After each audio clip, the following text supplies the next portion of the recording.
Goeiemorgen! Good day, fellow South Africans and citizens of the world. Now, Bernard sent me something, and he said quite rightfully, please God, tell me this must be fake. I'm presuming it is, but it is really funny, okay? It kind of reflects the logic that you do find in the South African government. It's written in a post under the South African government banner, and it says, "Together we move South Africa forward." Now, I've just put up a video with the civil engineering side, and you can see how well the South African economy is going to go, seeing that that industry is basically closing right down. Anyway, I'm saying this tongue-in-cheek. I'm not suggesting it's real, but it's funny. And if it's real, then it's just plain sad. Okay, the post says, "It has come to our attention that solar water heating systems are being sold and installed to private homeowners in the Western Cape on a daily basis. Stats are showing that in the month of October 2017, a total of 384 units were installed. We cannot let this activity carry on, as all the sun's energy are being used by these solar systems, and then we will be not left." I'm sorry, the English here is not great. Okay, I'll try this again, and I'll just read it as it's written. "We cannot let this activity carry on, as all of the sun's energy are being used by these solar systems, and then there will be none left for the people on our beaches. We might even wake up morning just to find that the sun is all used up and there will be no more sunlight. These findings by Dr. Jantjies from the University of Africa proves beyond any doubt that we need to work sparingly with sun power." Okay, I told you it's probably a fake, but it's really funny. And it does kind of sum up the logic of people who are there because of BEE.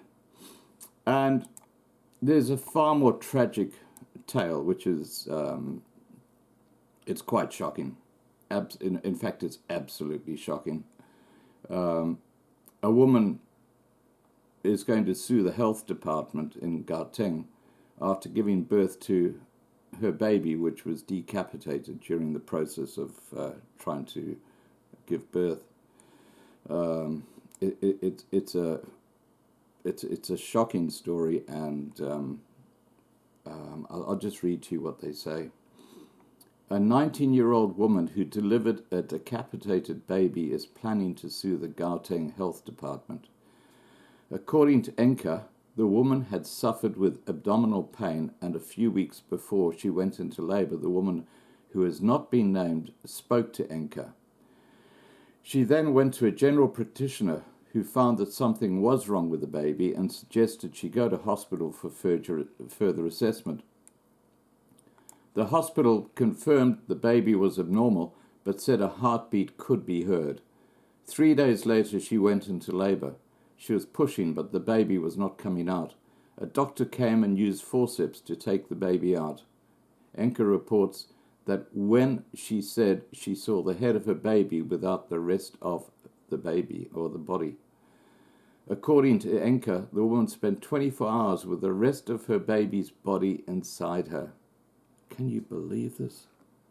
I mean, this is just shocking. This is a South African hospital.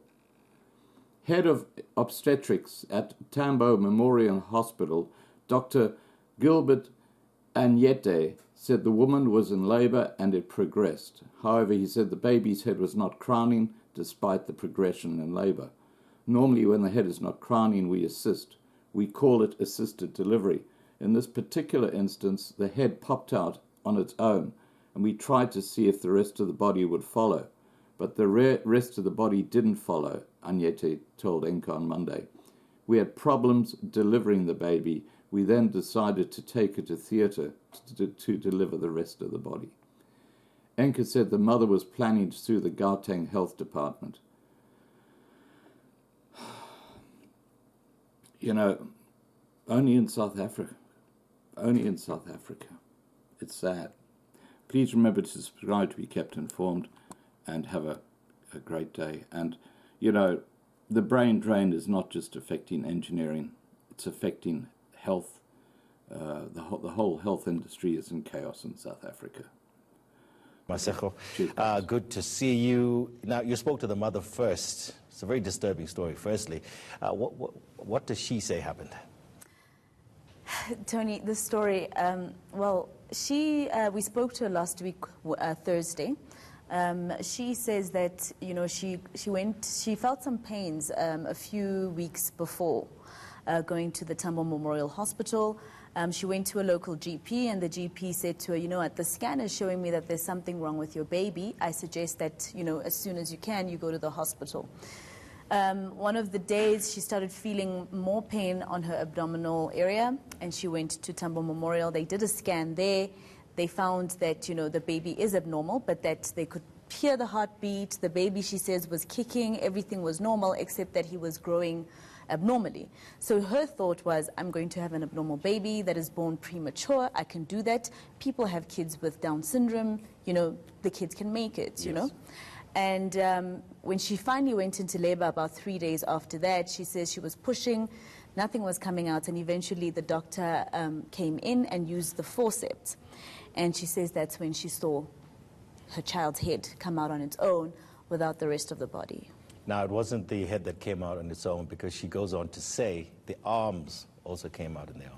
Well, actually, it's not even her that says that it's the arms, Tony. Funny enough, when we spoke to the hospital, they didn't deny anything. You know, lucky for us, we did let them know when we sent them the request to speak to them that, look, the uncle did take pictures, so we have seen pictures of this child in 3 parts, Tony, 3 parts. You know, they said that they were not expecting the child to come out, only the head to come out. What they were saying is that, you know, using forceps is normal. It's to assist the baby to come out. They've used those before. They didn't expect the head to come out on its own. And later, when they tried to pull out the rest of the body, only the hands, the arms came out. And so she stayed with this child inside of her for another 24 hours before they could take out the rest of the remains. So it's a very bizarre, very disturbing story. I mean, in that situation, one thinks that maybe you can do a C-section. I mean, I'm not a doctor, but having had kids, you can do a C-section, can't you? Tony, that is exactly where we are confused, and as well as where, you know, the 19-year-old mother, Kagiso Kgatle, having her first child and experiencing something like this, she cried. I mean, I spoke to her for probably 20 minutes. She probably cried for 10 of those 20 minutes. Because for her, she says, why couldn't they just cut me and take out my baby instead of having me see such trauma, seeing my child come out like this? According to them, they were saying that they were saving her. They were doing this for her. That's what the hospital staff says. They say that they had to save her from the scars of that C-section. But let's listen to what the HOD of the obstetrician department said. He was in labor, and labor progressed. And I said, so normally when the head starts crowning, and the head is not coming, we normally will assist. That's the normal practice. So once the head is coming out, and with a lot of effort on the mother, the baby is not coming out, doctor will normally assist. We call it assisted delivery. So in this particular instance, because the abnormality of the spine, you remember the head is anchored by the spine to the rest of your body. But because there was an abnormality, without even the doctors attempted to put the head just popped out on its own. So we tried to see if the rest of the body will follow, and unfortunately the rest of the body they didn't follow. And she was right to labor well because she was bleeding, and our theater was full of emergency cases, so we tried to deliver her vaginally. So the head just popped out, and then we had problems getting the rest of the body out, so we had to take her to theater to deliver the rest of the body.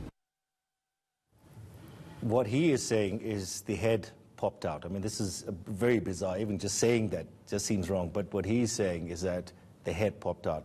It was not pulled out in any way, fashion, or form. Yes, so that's their explanation. Their explanation is that the head popped out on its own, and they are saying that it's because the spine was not developed properly. That was why that's what was abnormal about this child, that the spine was still a bit wet.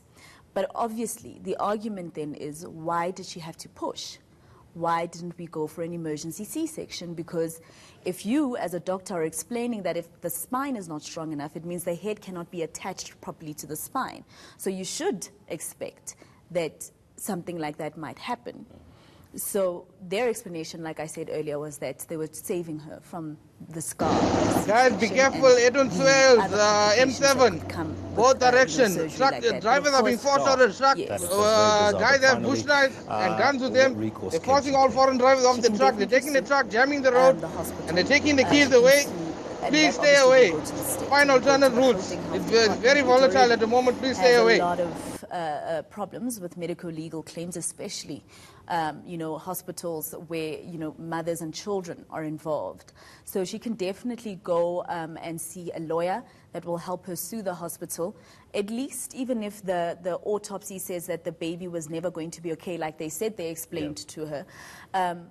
At least sue for the fact that they put her through that heartache of having to see what she saw that night, which obviously haunts her, she says, every day. Look, if you have an abnormal baby, that is my choice. I want my baby firstly, Exactly. isn't it? That's very bizarre. But thank you so much, Masego, for following this particular story. We'll see where it goes.